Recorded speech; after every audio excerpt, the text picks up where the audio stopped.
नमस्कार, खबरों की खबर में आपका स्वागत है। मैं हूं संकेत उपाध्याय। इंसान की 3 मौलिक जरूरतें होती, रोटी, कपड़ा और मकान। आप जानते हैं चुनावों में भी यही बोला जाता था कि चुनाव इन्हीं मुद्दों पर लड़े जाते हैं, लेकिन मुझे लगता नहीं है कि इन मुद्दों पर लड़े जाते हैं, क्योंकि अगर ऐसा होता तो नतीजे एनसीआर में, खासतौर से नेशनल कैपिटल रीजन में, वो बहुत ही अलग आते, विपरीत आते। रोजी रोटी की बात हम अक्सर करते रहते हैं, कपड़ों की भी कभी कभार बात हो जाती है और मकान की भी होनी ही चाहिए। सिर पर एक अदद छत, किसका सपना नहीं हो?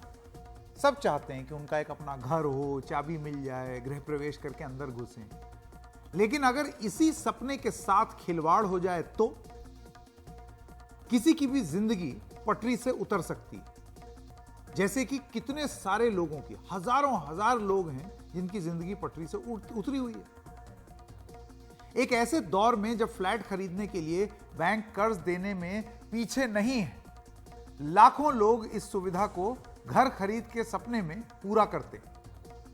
लेकिन ऐसे लाखों खरीदार जब ठगे जाते हैं या ठगा महसूस करते हैं, क्योंकि उन्होंने एक तरफ बैंक से कर्ज लेकर बिल्डर का फ्लैट लिया है और वहीं बिल्डर जो है वो फ्लैट बना नहीं पा रहा, किसी और से लिया हुआ कर्जा चुका नहीं पा रहा, तो फिर ऐसे में फ्लैट खरीदार कहां जाएंगे? देश के कई बड़े शहरों में ऐसे लाखों फ्लैट खरीदार हैं, जिनमें सबसे ज्यादा हैं नोएडा और ग्रेटर नोएडा में। आप समझिए कि ये नॉन डिलीवर्ड फ्लैट्स का गढ़ बन गया है। देश में सबसे ज्यादा मामले नोएडा और ग्रेटर नोएडा। नोएडा में जेपी इंफ्राटेक से फ्लैट खरीदने वाले ऐसे करीब 20,000 खरीदारों के लिए आज एक बड़ी राहत की खबर आई। होली का समय है तो एक अच्छी खबर आ गई। नेशनल कंपनी लॉ ट्राइब्यूनल यानी कि एनसीएलटी ने इंसॉल्वेंसी प्रोसेस, ये क्या है, दिवालियापन प्रक्रिया के जरिए सुरक्षा ग्रुप मतलब सुरक्षा नहीं, एक कंपनी है जो कि फ्लैट बनाएगी, उसका नाम है सुरक्षा। इस ग्रुप द्वारा जेपी इंफ्राटेक लिमिटेड के अधिग्रहण को मंजूरी दे दी। जेपी वो कंपनी है जिसके हजारों हजार फ्लैट जो है वो लटके हुए थे, आज से नहीं 12 साल 13 साल से। तो ये जो टेक ओवर है, ये मामला अदालत में चला गया था, आज उसको मंजूरी मिल गई है कि ठीक है आप बनाइए फ्लैट। एनसीएलटी की 2 सदस्यों की बेंच ने इस सिलसिले में Yamuna expressway industrial development authority और आईसीआईसीआई बैंक के ऐतराजों को खारिज कर दिया। मुंबई के सुरक्षा ग्रुप ने प्रस्ताव दिया था कि वो नोएडा और ग्रेटर नोएडा में जेपी इंफ्राटेक के करीब 20,000 फ्लैट्स को पूरा करेगा और उन लोगों को राहत देगा जो 10 साल से भी ज्यादा, लगभग 13 साल के समय से पैसे देने के बावजूद, ईएमआई भरने के बावजूद, बैंक से कर्जा लेने के बावजूद और किराए का पैसा देने के बावजूद अपना फ्लैट नहीं पा रहे। इससे पहले जेपी इंफ्राटेक लिमिटेड के वित्तीय कर्जदारों ने इंसॉल्वेंसी प्रोसेस यानी कि दिवालियापन प्रक्रिया के लिए एनबीसीसी की जगह सुरक्षा ग्रुप का चुनाव किया था। एनबीसीसी आप जानते हैं एक सरकारी कंपनी है जो कि घर वगैरह बनाती है। सरकारी जितने भी प्रोजेक्ट्स होते हैं वो एनबीसीसी को जाते हैं, सरकारी बिल्डर ऐसे समझिए। जेपी इंफ्राटेक का ये कॉर्पोरेट इंसॉल्वेंसी प्रोसेस अगस्त 2017 से चल रहा है। नवंबर 2022 में एनसीएलटी ने इस मामले में अपना फैसला सुरक्षित रख लिया था। दरअसल ये समस्या नोएडा या ग्रेटर नोएडा तक ही सीमित नहीं है। देश के कई बड़े शहरों में ऐसे सैकड़ों प्रोजेक्ट हैं जो बिल्डरों की लापरवाही या बेईमानी के कारण अधूरे पड़े होंगे। इन फ्लैट्स को देखिए, अभी तस्वीरें आपके स्क्रीन पर आएंगी। ये अधूरी बनी बड़ी बड़ी इमारतें कितने लाखों लोगों के सपनों के साथ खिलवाड़। और जब आप सड़क पर चलेंगे ना नोएडा और ग्रेटर नोएडा में, तब आप देखेंगे इसी तरीके से ये भूत मंजिलें, सिर्फ कंक्रीट का जंगल बना हुआ है और कोई रह नहीं रहा है क्योंकि कंप्लीट नहीं हुआ है। हजारों लोगों ने कर्ज लेकर के फ्लैट का पैसा दिया है और उसके बावजूद अभी तक उनका हक हासिल नहीं कर पाए। ऐसे अधिकतर लोग एक और मकानों का किराया भर रहे हैं, जैसे अभी थोड़ी देर पहले मैंने बताया, और दूसरी तरफ ईएमआई के चक्कर में। इस तरह उन पर दोहरी मार पड़ रही। कई लोग ऐसे हैं जिन्हें मकान का कब्जा तो मिल गया है, लेकिन फ्लैट्स की रजिस्ट्री नहीं हो पा रही क्योंकि उनके प्रोजेक्ट्स को कंप्लीशन सर्टिफिकेट नहीं मिला है। ये एक सरकारी प्रक्रिया है, बिल्डर की आनाकानी की वजह से और साठगांठ की वजह से, अफसरों और ठेकेदारों की बेईमानी की वजह से ये सारी सजा लोग भुगतते हैं, फ्लैट बायर्स भुगतते हैं। कई फ्लैट्स ऐसे हैं जहां लोगों ने रहना तो शुरू कर दिया, लेकिन निर्माण की क्वालिटी इतनी घटिया कि उनको यह डर है कि कल सुबह उठेंगे तो बिल्डिंग रहेगी भी या नहीं, या एकदम भलभलाते हुए नीचे गिर जाएगी। अब कंट्रोलर एंड ऑडिटर जनरल ने भी यह माना है कि नोएडा में रियल एस्टेट की समस्या बहुत ज्यादा बढ़ी। कैग की दिसंबर 2021 की एक रिपोर्ट जारी हुई जिसमें 2005 से 2018 तक का एक ऑडिट किया। इस रिपोर्ट में कहा गया है कि नोएडा में 63% हाउसिंग कॉलोनी अधूरी हैं। 63%। आप सोचिए, एक शहर की 63% इमारतें अधूरी। ये कैसा शहर बनाया हमने? नोएडा में संपत्ति की कीमत तय करने के लिए कोई पॉलिसी फ्रेमवर्क नहीं है, कंट्रोलर ऑडिटर जनरल कहता है। सीएजी के मुताबिक 1,30,005 फ्लैट्स को मंजूरी मिली थी, लेकिन इनमें से सिर्फ 44% को ऑक्यूपेंसी सर्टिफिकेट जारी किया गया। यानी कि कितने सारे लोग हैं जिनको ऑक्यूपेंसी सर्टिफिकेट मिला ही नहीं। संख्या कैसे हजारों में जा रही। अगर नोएडा, ग्रेटर नोएडा से बाहर इस तस्वीर को पूरे देश के हिसाब से देखें तो पता चलता है कि देश के 7 अहम मार्केट्स हैं। करीब 50 लाख फ्लैट्स ऐसे हैं जो अधूरे पड़े हुए हैं या फ्लैट खरीदारों को नहीं सौंपे गए। रियल एस्टेट कंसल्टेंसी एनारॉक की एक रिपोर्ट है जो हम आपके सामने प्रस्तुत कर रहे हैं। इसके मुताबिक इन फ्लैट्स की कीमत को अगर आंका जाए तो ये 4.5 लाख करोड़ रुपए बैठती है। देश के सभी अधूरे बिल्डिंग प्रोजेक्ट्स का करीब 77%, 77% दिल्ली एनसीआर और मुंबई मेट्रो रीजन में ही है। सबसे बड़ी समस्या कहां है आप देख लीजिए। अधूरे प्रोजेक्ट्स का करीब 9% पुणे में है, बेंगलुरु, चेन्नई और हैदराबाद मिलाकर के 9% है, और देश के अधूरे पड़े जो प्रोजेक्ट्स हैं उनमें से 5% कोलकाता में। एनारॉक की रिपोर्ट के मुताबिक मई 2022 तक राष्ट्रीय राजधानी क्षेत्र यानी कि एनसीआर में 2,40,610 फ्लैट्स रुके हैं या अधूरे पड़े हैं, जिनकी कीमत करीब 1,81 लाख करोड़ रुपीस है। आप सोचिए, 2,40,610 फ्लैट्स का मतलब 2,40,610 परिवार। इतनी बड़ी समस्या है। डेवलपर्स का कहना है कि कैश की किल्लत होने के कारण यह प्रोजेक्ट अधूरे हैं। कंट्रोलर एंड ऑडिटर जनरल ने नोएडा अथॉरिटी के प्रदर्शन पर भी अपनी एक परफॉर्मेंस असेसमेंट रिपोर्ट दी थी।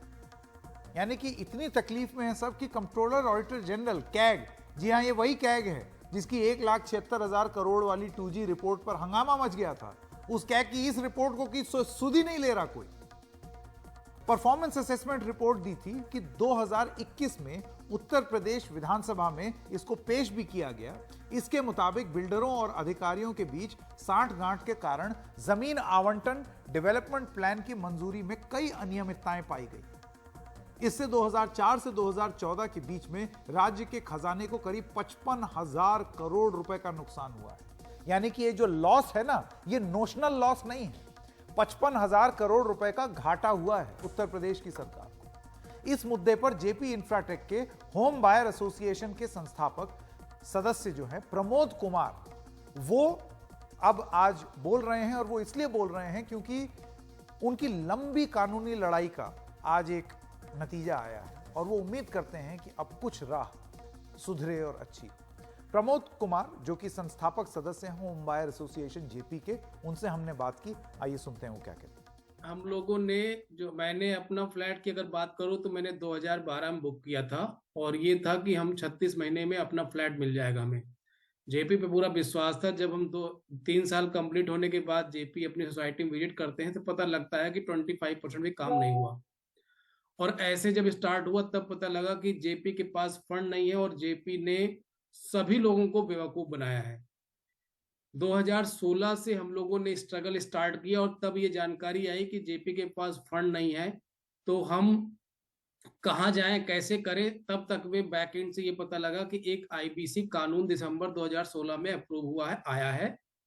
अब वो आईबीसी कानून का सहारा लेकर के लगभग सारे बिल्डर्स इस चीज को, इस फ्रॉड को बहुत अच्छी तरीके से बाहर निकल जाना चाह रहे थे। ज्यादा नहीं, 8 महीने के अंदर हमें ये चीज दिखाई पड़ी और अगस्त 2017 में जेपी ने जानबूझ करके केवल मात्र 450-500 करोड़ रुपए के लिए एनसीएलटी में एक केस लगाया आईबीसी लॉ के थ्रू कि हमारे पास फंड नहीं है, इसको इंसॉल्वेंसी में डाल दिया जाए। सारे होम बायर बहुत ही सरप्राइज थे कि इतनी बड़ी कंपनी और इसके पास इतना पैसा नहीं है, और ये इतना पैसा आपने देख लिया होगा पिछले 5-7 साल में कितने करोड़ों रुपए इसने, ऐसा कोई लॉ नहीं है, ऐसा कोई एडवोकेट नहीं है टॉप लेवल का जिसको हायर नहीं किया। तो वहां से स्टार्ट हुई कहानी। 2017 में जब एनसीएलटी में गया तब सारे होम बायर्स को ये नहीं पता था कि हम आईबीसी लॉ में कौन से क्रेडिटर कौन से लॉ के अंदर आएंगे, किसी को नहीं पता था, किसी कोड में इसका कोई प्रावधान नहीं था। तब सुप्रीम कोर्ट में हम लोगों ने अपनी एप्लीकेशन लगाई तो वहां से एक बहुत बड़ा रिलीफ मिला कि हम बैंक के बराबर एज अ फाइनेंशियल क्रेडिटर कहलाएंगे। तो बहुत सारे फॉर्म भराए गए, सुप्रीम कोर्ट में एप्लीकेशन चली, केसेस चले, और दीपक मिश्रा उस समय चीफ जस्टिस ऑफ इंडिया थे। उन्होंने बहुत सारे स्ट्रिक्ट मैसेज दिया होम बायर सारे बिल्डर को कि तुम कहीं भी जाओ लेकिन आप बायर को अपना डिलीवर करो, उसको होम करो, मुझे नहीं मालूम कैसे करना। और बहुत सारे लोगों से पूछा गया, फॉर्म भराओ, एप्लीकेशन डाला गया। लेकिन 1 साल के बाद जब जजमेंट अगस्त 2018 में आया तो सारे उन्होंने जो अपनी बात टाइट की थी वो सारे जजमेंट दूर हो गए, सारे जजमेंट पलट गए, सारे जो वर्ड थे वो सारी चीजें पलट गई।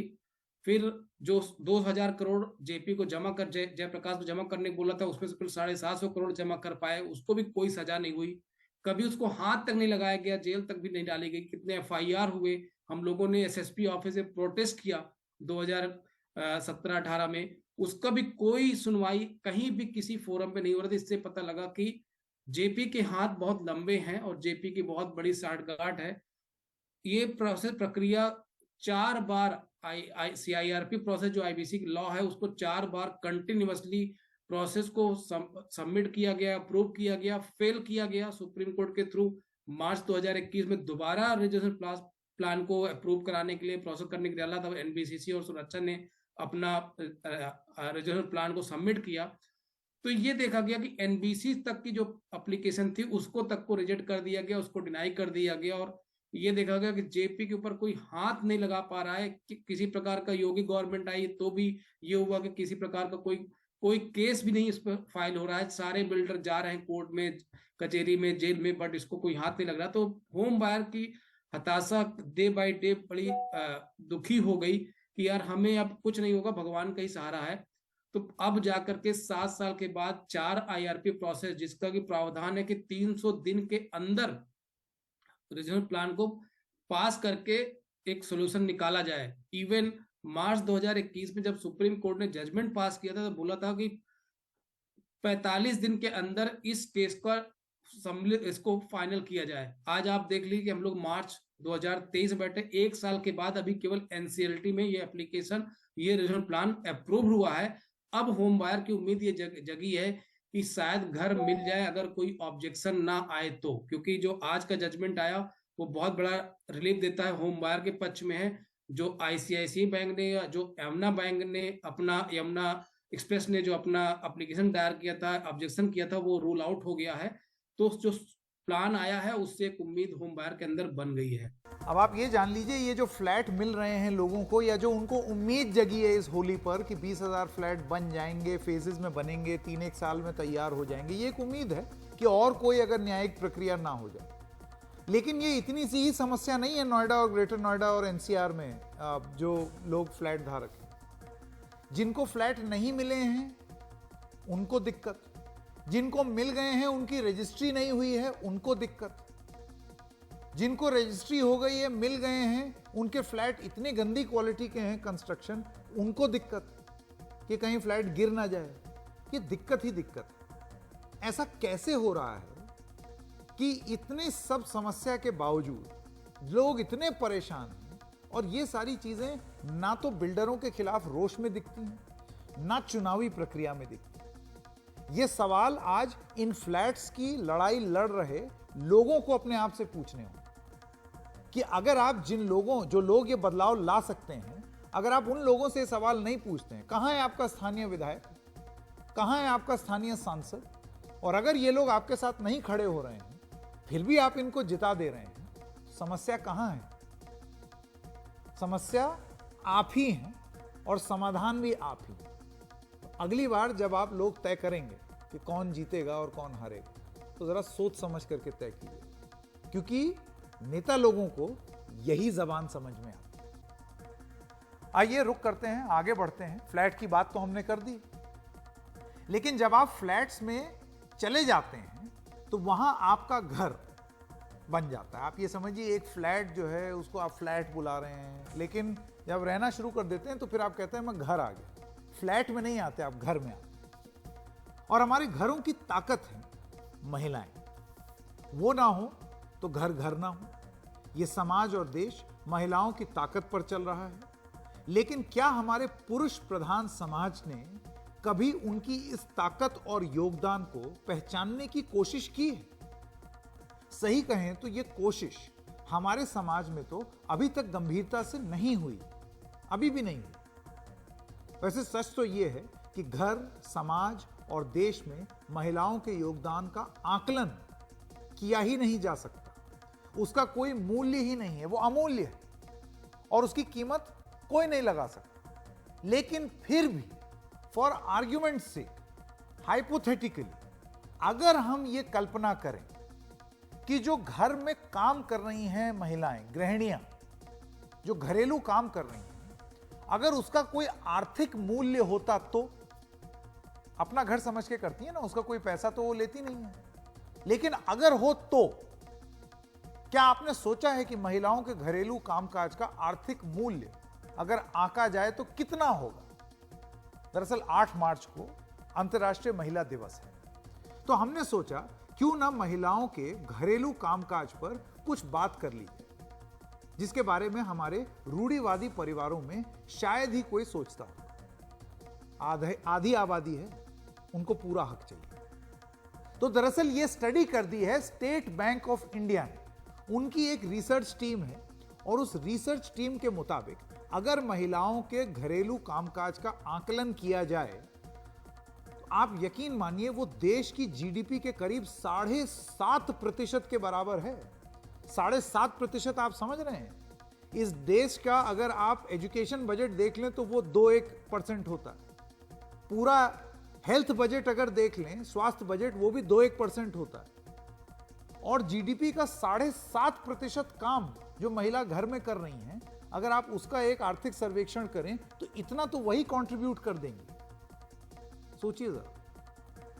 एसबीआई की इको रैप रिपोर्ट के मुताबिक देश की अधिकांश महिलाओं के काम को परंपरागत आर्थिक गतिविधियों से दूर रखा जाता है और इस वजह से उनके काम और सेवाओं को सरकार आर्थिक उत्पादन में नहीं गिनती और वो आर्थिक नीतियों के दायरे से भी बाहर रहती हैं क्योंकि उसकी गिनती नहीं हो रही है। इसी ऐसे भी समझा जा सकता है कि औपचारिक वर्कफोर्स का हिस्सा ना होने के कारण उनके काम की आर्थिक गणना नहीं हो पाती, और जब आर्थिक गणना नहीं हो रही है, कैलकुलेशन नहीं हो रहा है, तो पॉलिसी भी नहीं बन रही। इस विश्लेषण के लिए जनवरी से दिसंबर 2019 के बीच नेशनल स्टैटिस्टिकल सर्वे रिपोर्ट के आंकड़े लिए गए जो महिलाओं द्वारा अपने परिवार के सदस्यों के लिए किए गए घरेलू काम और सेवाओं से जुड़े हैं। इन आंकड़ों के मुताबिक 6 साल से ज्यादा की हर सदस्य के अपने परिवार के लिए रोज औसतन 432 मिनट यानी कि करीब 7.2 घंटे काम किए। एसबीआई की टीम ने ग्रामीण इलाके की महिलाओं के लिए मासिक आय, मतलब एक कैलकुलेशन की, वो जो ये 8 घंटा काम कर रही हैं, उसमें जो ग्रामीण महिलाएं हैं उनके लिए 5,000 रुपए रखा है। एक मान लिया है उन्होंने फॉर आर्ग्यूमेंट कि वो 5,000 रुपए अगर उनकी सैलरी होती तो, और शहरी महिलाओं के लिए ये मासिक आय का जो मान है, जो कैलकुलेशन है, वो 8,000 रुपए रखा है। कि फर्ज कीजिए अगर हम उनको कुछ पैसा दे रहे होते तो उनके 7.2 घंटे काम के लिए प्रतिदिन 8,000 रुपए शहर, 5,000 रुपए गांव। इसका मतलब यह है कि अगर उन्हें मेहनताना दिया जाता तो इतना पैसा बनता। आपको एक चीज मैं और बता दूं, इसमें व्यक्तिगत राय मेरी भी एक है। मुझे ऐसे लगता है कि यह आकलन कम है। और आकलन कम इसलिए है क्योंकि अगर आप इसकी तुलना करें जो डोमेस्टिक हेल्प, आप तुलना एकदम सीधे सीधे नहीं कर सकते, लेकिन क्योंकि यहां पर हम एक मूल्य लगाने की बात कर रहे हैं, तो आप किसी भी मेड एजेंसी से बात कर लीजिए, 24 घंटे की अगर आप मेड रखेंगे 12 से 15 हजार से कम में कोई नहीं आएगी। तो फिर किस हिसाब से आपने कैलकुलेशन 5,000 और 8,000 रखा है, ये तो मैं नहीं जानता। बहरहाल इसी कैलकुलेशन के हिसाब से चलें तो रिसर्च टीम ने यह भी माना है कि ग्रामीण इलाकों में इन महिलाओं का 5% और शहरी इलाकों में 30% घरेलू कामकाज के अलावा औपचारिक आर्थिक व्यवस्था में भी योगदान जाता है। इस आधार पर जो आकलन किया गया उसके मुताबिक वेतन न पाने वाली महिलाओं का योगदान करीब 22.7 लाख करोड़ रुपए बैठता है। यानी कि अगर वो घर के काम के लिए सैलरी पा रही होती तो टोटल 22.7 लाख करोड़ रुपए बैठता। ग्रामीण इलाकों में कुल 14.7 लाख करोड़ और शहरी इलाकों में 8 लाख करोड़। यह देश की जीडीपी के 7.5% बराबर है। सोचिए आप, अगर महिलाओं के काम का आकलन ज्यादा वेतन के आधार पर किया जाता, जो अभी थोड़ी देर पहले मैंने आपको बताया, तो उनका योगदान और भी ज्यादा होता। 7.5% जीडीपी की जगह वो 10% भी हो सकता था। वैसे इस तरह की कोशिशें और भी की गई। ऑब्जर्वर रिसर्च फाउंडेशन ने भी 2022 में इसी डेटा के आधार पर एक रिपोर्ट तैयार की, जिसमें वेतन ना पाने वाली महिलाओं के योगदान को जीडीपी के 3.1% के बराबर माना गया। एसबीआई कहता है वो 7.5, हम कहते हैं वो 10 के आसपास होगा। संयुक्त राष्ट्र के मुताबिक अलग अलग देशों में महिलाओं के घरेलू कामकाज की कीमत जीडीपी के 10 से 40% के बीच तक हो सकती है। ऐसा काम जिसके लिए वेतन ना मिलता हो, उस पर अंतर्राष्ट्रीय श्रम संगठन यानी कि ILO, इंटरनेशनल लेबर ऑर्गेनाइजेशन का भी एक आकलन। ILO के 2018 के एक अध्ययन के हिसाब से करीब करीब 60 देशों के आंकड़ों का अध्ययन किया गया, 64 अगर सही बताएं तो। ये देश दुनिया में कामकाजी जनसंख्या के 2/3 का प्रतिनिधित्व करते हैं। इस अध्ययन के मुताबिक दुनिया में हर रोज 16.4 अरब घंटे ऐसे काम में खर्च होते हैं जिसका कोई मेहनताना ही नहीं मिलता।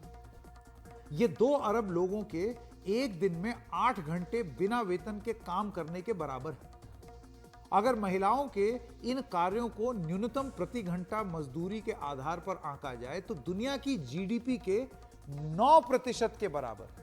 भारत का आकलन 7.5%, दुनिया का आकलन 9%। यानी कि महिलाएं इतना काम कर रही हैं, एक आकलन के हिसाब से आप देखिए, उस पर वो अगर वेतन पा जाएं तो इतना योगदान है उनका, 11 ट्रिलियन अमेरिकी डॉलर के बराबर। ये आंकड़ा है, आप सोचिए, बहुत बड़े आंकड़े लगते हैं। कितना डिफेंस बजट इसमें निकल आया, हेल्थ बजट निकल आया, एजुकेशन बजट निकल आया। इसमें भी महिलाओं का काम ज्यादा है जिसका मेहनताना नहीं मिलता। विश्लेषण के मुताबिक एशिया प्रशांत क्षेत्र यानी कि एशिया पैसिफिक क्षेत्र जिसमें हम आते हैं, वहां पर, और यह खबर अब महिलाओं को जरूर सुननी चाहिए, पुरुषों के मुकाबले महिलाएं 4 गुना से ज्यादा काम करती हैं, जिसके बदले वो वेतन नहीं पाती। घर के काम के बारे में हम बात करें, इन आंकड़ों को और भी ठीक से देखें तो यह पता लगता है कि अनपेड केयर वर्क यानी कि परिवार का वो काम जिसके लिए पैसा नहीं मिलता है, उसमें एशिया प्रशांत क्षेत्र में पुरुषों की भागीदारी सबसे कम है। यानी कि पुरुष घर के काम में करीब 1 घंटा 4 मिनट लगाते हैं, ये एशिया पैसिफिक रीजन में। आइए अब इंडिया और पाकिस्तान के बारे में बात करते हैं कि यहां के जो मर्द हैं, पुरुष हैं, वो कितना काम करते हैं। पाकिस्तान में घर के काम में हाथ बटाने का काम पाकिस्तान के पुरुष सिर्फ 28 मिनट करते हैं। यह मत समझिए कि हिंदुस्तान में यह रिकॉर्ड बहुत अच्छा है। हिंदुस्तान के जो मर्द हैं उनका औसत 31 मिनट है। तो बहुत खुश होने की जरूरत नहीं है। वैसे महिलाओं के घरेलू कामकाज के इन आंकड़ों पर सवाल कम नहीं उठते। वो इसलिए भी कि क्या हम महिलाओं के इस योगदान को कोई रकम लगा सकते हैं, कोई कीमत इस पर रख सकते हैं। जानी मानी अर्थशास्त्री जयती घोष इस मुद्दे पर क्या राय रखती हैं, आइए आपको वो सुना। बात ये है कि हम सब जीडीपी को ही समझते हैं कि असली आर्थिक चीज है, मगर अर्थशास्त्र क्यों करते हैं? आर्थिक स्थिति के लिए हम क्यों चिंता करते हैं? ताकि हमारे समाज ठीक रहे, लोगों की हालत ठीक रहे। अब अगर हम सारी चीजों को बस पैसे की उसमें डाल दिया कि इतना पैसा बढ़ेगा या कम होगा, ये तो पूरा गलत बात है। जैसे कि इस रिपोर्ट में कहा गया है कि सारे जो अनपेड लेबर जो है, जो काम महिलाएं सबसे ज्यादा करते हैं, महिलाएं लड़कियां करते हैं घर में और परिवारों के लिए, वो 7%, 7.5% ऐसे कुछ उन्होंने कहा है ना कि वो जीडीपी का इतना हिस्सा बनता है। मैं तो बोलूंगी कि ये पूरा गलत है, क्योंकि इस काम के बिना ना समाज चलता, ना समाज होता और ना ही आर्थिक स्थिति होती। तो अगर ये सारे जो काम हैं, बच्चों की देखभाल, बच्चों को पैदा करना, बच्चों की देखभाल, लोगों को खिलाना पिलाना, घर को साफ रखना, सबको देखभाल करना, ये अगर काम नहीं होता तो समाज नहीं चलती, समाज होता ही नहीं था और अर्थशास्त्र भी नहीं होती। तो हमें ऐसी सोचना ही नहीं चाहिए। हमें इनको ये जो है ये अनमोल है, ये हम एक इतना आसानी से बोल नहीं पाएंगे कि अगर सबसे कम वेतन वाले काम करने वाले ये वेतन लेकर इतना काम करते हैं, तो उसी हिसाब से हम जोड़ेंगे इसको जीडीपी। हमें ये सोचना चाहिए कि ये जो जीडीपी है ये गलत है, इस वजह से कि ये देखता ही नहीं है कि औरतों का असली जो हिस्सा है समाज को चलाने में और आर्थिक नीति को संभालने के लिए, आर्थिक स्थिति को संभालने के लिए, ये अगर हम नहीं देखते हैं तो मैं बोलूंगी कि ये हमारी नजर कुछ ज्यादा ही गलत हो गया है। तो ये जयती घोष थी, अपनी बात रख रही थी। वैसे जब ये बोल रही थी तो एक बात और ध्यान में आई, हम नौकरी पेशा लोग हफ्ते में 1 या 2 दिन छुट्टी भी ले लेते हैं, लेकिन क्या घरेलू काम करने वाली महिलाओं को हफ्ते में कोई छुट्टी मिलती है? छुट्टी के दिन ऐसा तो है नहीं कि मतलब घर में खाना नहीं बनेगा या झाड़ू पोछा नहीं होगी या घर की सफाई नहीं होगी, वो तो होगा। तो ये एक ऐसी नौकरी है जो वो कर रही हैं, जिसमें वो वेतन भी नहीं पा रही हैं और उसमें आप ये कह सकते हैं कि अमूल्य काम है, और उसमें कोई छुट्टी भी नहीं है, कोई वेकेशन नहीं है, कोई earn leave, paid leave, medical leave, sick leave, कुछ नहीं। आप इस बारे में सोचिएगा जरूर, एक बार तो सोचना बनता है। और हाँ, ये वाली बातचीत तो महिलाएं अपने घर में जरूर करें कि पुरुष 28 ही मिनट काम करें पाकिस्तान में, और हिंदुस्तान की महिलाएं ये पूछें कि पुरुष 31 ही मिनट काम करें। ऐसा क्यों? और ज्यादा योगदान बढ़ना चाहिए। वैसे हमारी रूढ़िवादी समाज की कड़ियां धीरे धीरे ढीली भी हो रही हैं। महिलाओं को जिस क्षेत्र में भी मौका मिल रहा है वो पुरुषों को टक्कर दे रही हैं। अगर देश की अदालतों की ही अगर हम बात कर लें तो बतौर वकील महिलाओं की संख्या लगातार बढ़ती जा रही है। सुप्रीम कोर्ट में महिला वकीलों का आंकड़ा अब धीरे धीरे उछाल की ओर। महिला दिवस पर हमारे सहयोगी आशीष भार्गव की ये रिपोर्ट जरूर देखिए। हरियाणा के रेवाड़ी जिले से सुप्रीम कोर्ट पहुंची वकील ममता रानी ने कभी सोचा नहीं था कि उनका सुप्रीम कोर्ट में वकील होना इलाके के अखबारों की हेडलाइन बन जाएगा। बहुत अच्छा लगता है कि लड़की खुद में एक दुर्गा का अवतार है। जिस तरह से वो अपने फैमिली को भी देख रही हैं, बच्चों को भी देख कर आती हैं, उनके छोटे बच्चे भी हैं, और यहाँ पर भी आके मतलब आप उनके चेहरे पर देखेंगे नहीं कि वो फैमिली कितनी सारी रिस्पॉन्सिबिलिटी बियर कर रही हैं। तो एक्चुअली मुझे वो दुर्गा का अवतार लगती हैं। तो मतलब और महिला मैं रोज़ आए दिन देखती हूँ कि जब मैं आई थी तो बहुत कम लड़कियाँ होती थी, लेकिन अब डे बाय डे जैसे हमारा लेडीज़ बार रूम स्पेशल बना हुआ है तो उसमें हम देखते हैं कि नए नए चेहरे आ रहे हैं रोज़। तो वो देखकर बहुत अच्छा लगता है कि अब लड़कियाँ इस प्रोफेशन को सीरियसली अपना रही हैं। सुप्रीम कोर्ट में additional solicitor general Aishwarya Bhati के दफ्तर में मादक पदार्थ अधिनियम के एक केस पर मीटिंग हो रही है। उनकी टीम में लगभग सारी महिला वकील ही हैं। वो खुद कहती हैं कि जिस तरह महिलाएं इस पेशे को चुन रही हैं वो अपने आप में बड़ी बात है। अगर लिटिगेशन जैसे डिफिकल्ट प्रोफेशन में ज़्यादा नंबर में महिलाएं आ रही हैं, यंग गर्ल्स आ रही हैं, वो टिक रही हैं, अपनी जगह बना रही हैं, अच्छा कर रही हैं, तो ये एक चीज़ और सिग्निफाई करता है कि उनको उनके घरों में उनके पंख काटे नहीं जा रहे। आंकड़ों के मुताबिक लोकसभा में महिलाओं की संख्या 15.16% है, जबकि राज्यसभा में ये 14% है।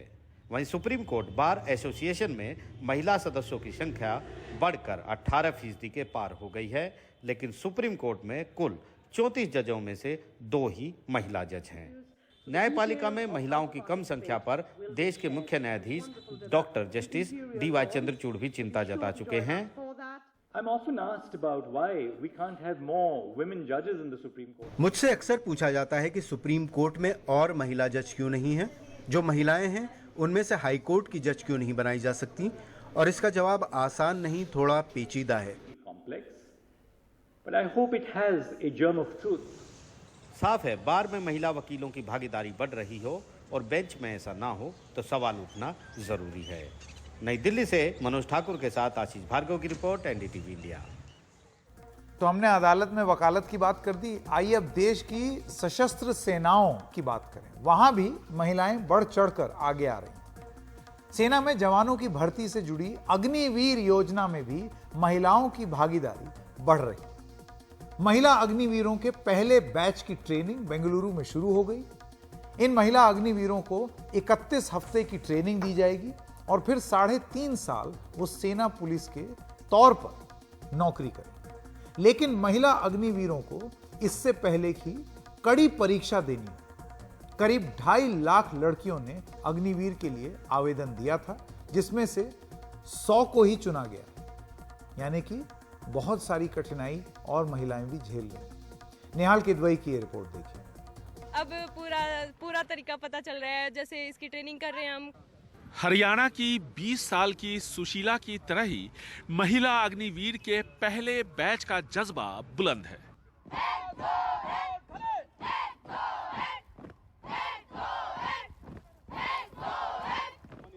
2.5 लाख आवेदन और उनमें से चुनी गई ये 100 महिला अग्निवीर।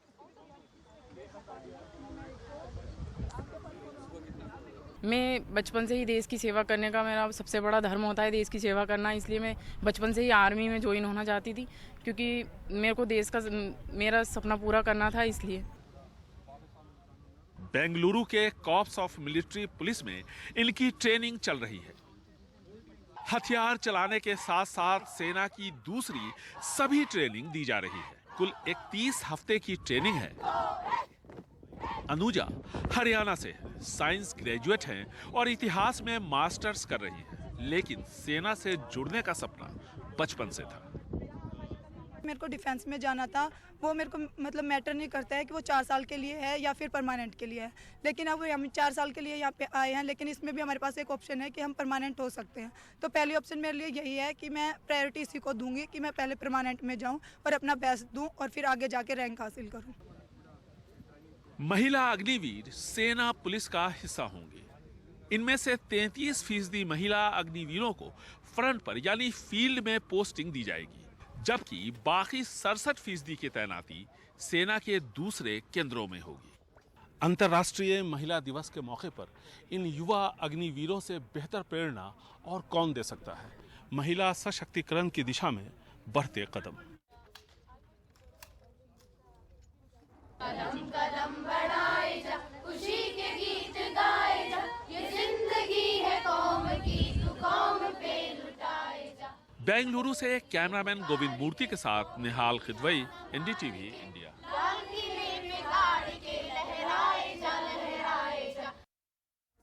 तो हमारी सारी महिला दर्शकों को अंतर्राष्ट्रीय महिला दिवस की बहुत बहुत शुभकामनाएं। कल होली के दिन ही होगा। आप खूब मस्ती करें, रंगों के साथ इस पर्व को मनाएं, इंटरनेशनल विमेंस डे को भी और होली को भी। और ये रिपोर्ट घर में ज़रूर इसका जिक्र कीजिएगा कि अगर हमारे इस निस्वार्थ काम का वेतन होता तो हम कितना कंट्रीब्यूट कर रहे हैं, देखिए, सोचिएगा ज़रूर। और हाँ, ये बात भी बताइएगा कि आप 31 ही मिनट काम कर रहे हैं और हम कितना काम कर रहे हैं। ज़रूरी है ये सब बात करना। आइए रुक करते हैं एक और खबर का। कांग्रेस नेता राहुल गांधी इन दिनों ब्रिटेन की यात्रा पर हैं और भारतीय जनता पार्टी नेता उन पर आरोप लगा रही है कि वो विदेश में भारत और उसकी संस्थाओं को धूमिल कर रहे हैं, उसकी इज्जत, साख खराब कर रहे हैं अपने बयानों से। पहले कैम्ब्रिज में उनके भाषण पर सवाल उठे, अब लंदन में उन्होंने अपने भाषण में आरएसएस पर हमला बोल दिया। राहुल गांधी ने आरएसएस की तुलना मुस्लिम ब्रदरहुड से कर दी। इससे भारतीय जनता पार्टी जो है वो आग बबूला हो गई और उसने राहुल गांधी को और उनकी समझ पर बहुत सारे सवाल उठाए। RSS is you can call it a secret society.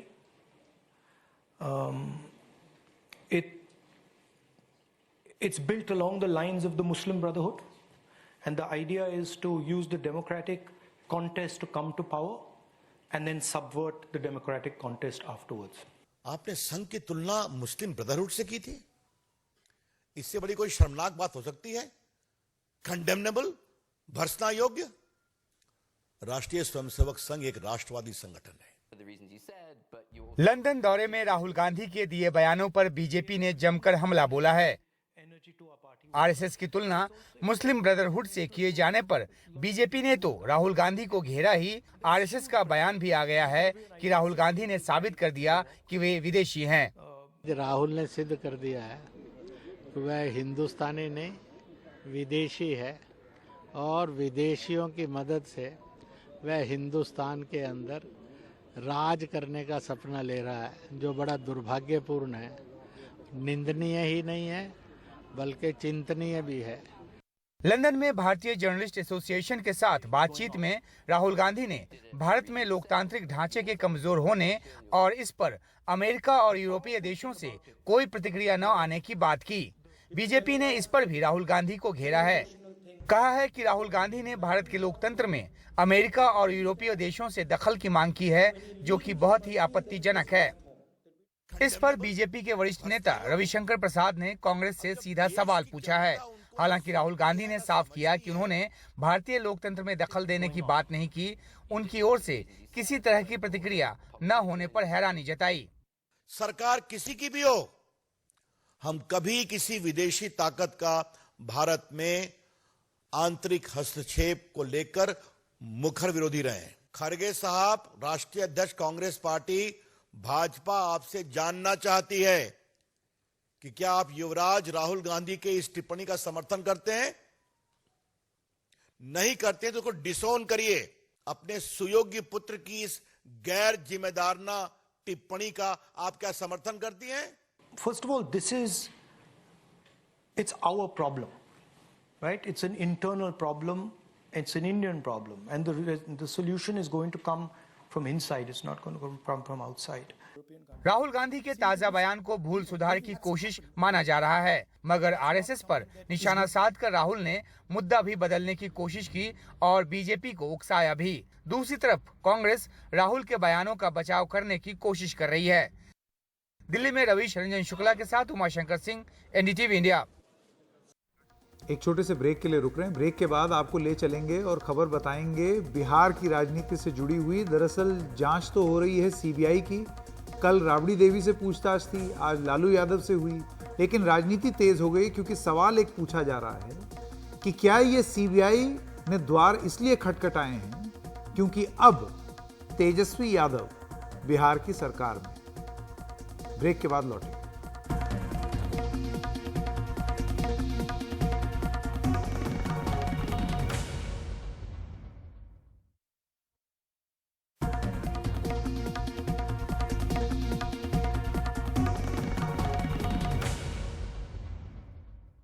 Break के बाद आपका स्वागत है। जमीन के बदले नौकरी घोटाले की जांच कर रही सीबीआई ने सोमवार को पटना में बिहार की पूर्व मुख्यमंत्री राबड़ी देवी से पूछताछ की, तो मंगलवार को दिल्ली में पूर्व मुख्यमंत्री और आरजेडी अध्यक्ष लालू प्रसाद यादव और उनकी बेटी मीसा भारती से भी। लालू यादव के परिवार का आरोप है कि केंद्र सरकार के इशारे पर उनके परिवार को निशाना बनाया जा रहा है।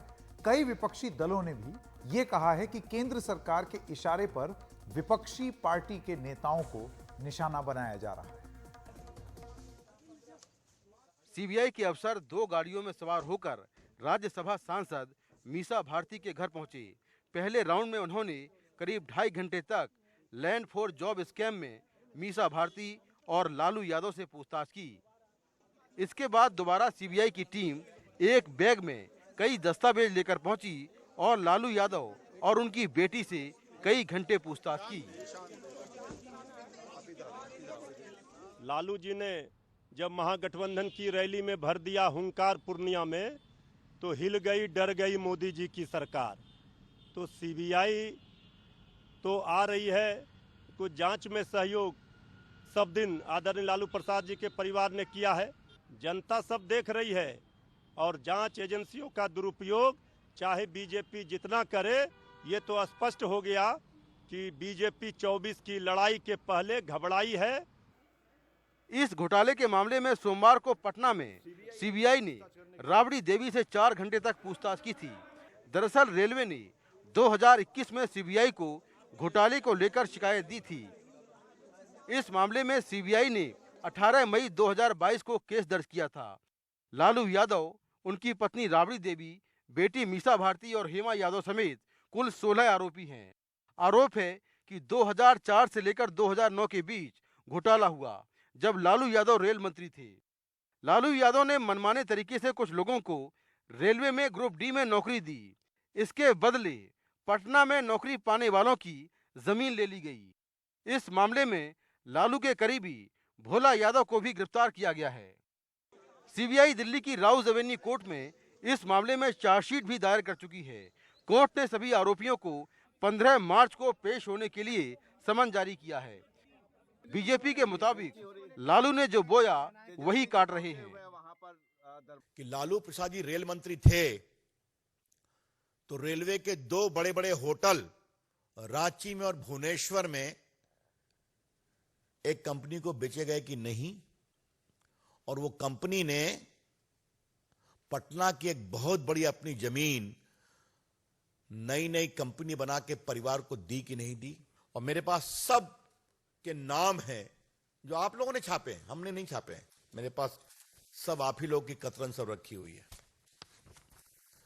और जितनों को नौकरी दी गई वो सब अधिकांश उन्हीं के समाज के थे, लेकिन फिर भी नौकरी तभी मिलेगी जब जमीन गिफ्ट करोगे।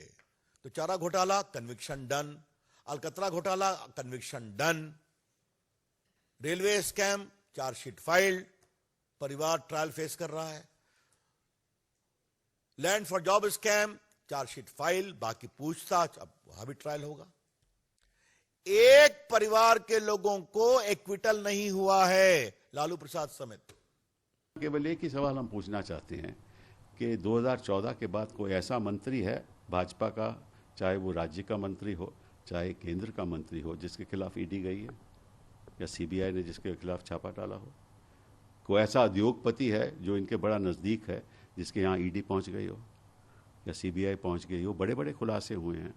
हाँ, कैश पकड़ा गया है उत्तर प्रदेश में, और ऐसे ऐसे लोग जिनके खिलाफ कार्रवाई चल रही थी, चाहे वो असम में हो चाहे वो पश्चिम बंगाल में हो, जैसे उन्होंने भाजपा ज्वाइन कर ली तो उनके सब कार्रवाई बंद हो गई।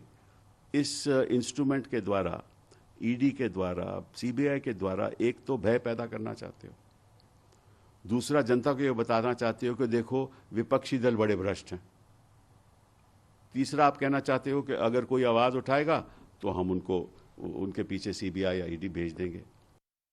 लालू यादव की बेटी रोहिणी आचार्य ने ट्वीट कर कहा, पापा को लगातार परेशान किया जा रहा है, अगर उन्हें कुछ हुआ तो मैं किसी को नहीं छोड़ूंगी। पापा को तंग कर रहे हैं, यह ठीक बात नहीं, यह सब याद रखा जाएगा। समय बलवान होता है, उसमें बड़ी ताकत होती है, यह याद रखना होगा। राबड़ी देवी और लालू यादव से सीबीआई पूछताछ को लेकर उनका परिवार बेहद नाराज है। केवल लालू यादव का परिवार ही नहीं बल्कि विपक्ष के कई नेता भी इस कार्रवाई पर कई सवाल खड़े कर रहे हैं। फिलहाल ये मामला कोर्ट में है और अब 15 मार्च को लालू यादव समेत सभी आरोपियों को इस मामले में कोर्ट में पेश होना है। अब देखना होगा कि कोर्ट में आगे की कार्रवाई किस तरह होती है। नई दिल्ली से कैमरामैन मोहम्मद मुसलीन और कानन पात्रा के साथ मैं मुकेश सिंह सेंगर, एनडीटीवी इंडिया। और खबरों की खबर में आज इतना ही। नमस्कार।